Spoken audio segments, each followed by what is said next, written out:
With the groups for the International 2021 now confirmed, Dota 2 players can finally start confidently setting their fantasy lineups.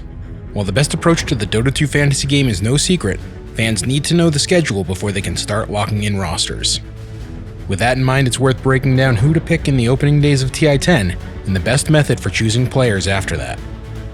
But before we get into it, make sure to subscribe to psg.lgd for our upcoming TI10 content, and also make sure to follow us on Twitter.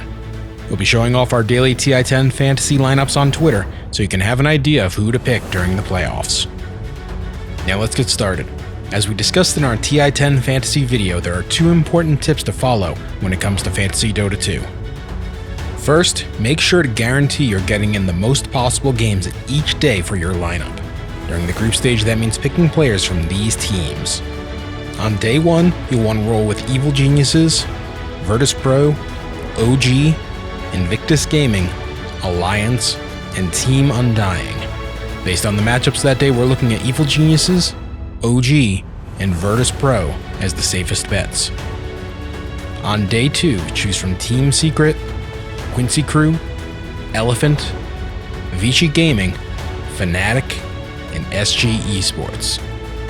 We're specifically liking Team Secret, Quincy Crew, and Elephant from that lineup.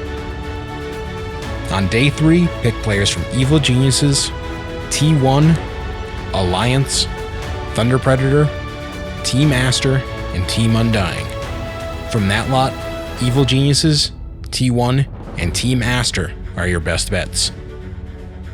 And finally on day 4, go with psg.lgd, Quincy Crew, Elephant, Team Secret, SG Esports, and Team Spirit.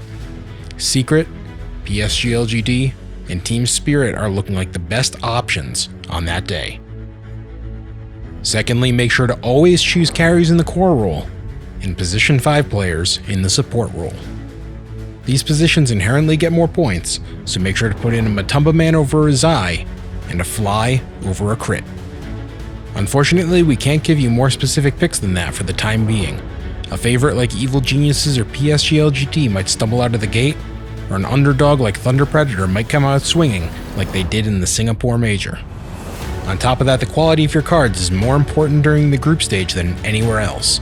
So if you have a gold RTZ card that you're itching to play, this is your best chance to make the most of it. And do remember that you can change your lineup before action starts on that day.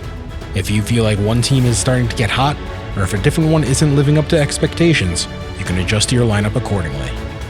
And with that, we're done talking about the group stage, so let's move on to the playoffs.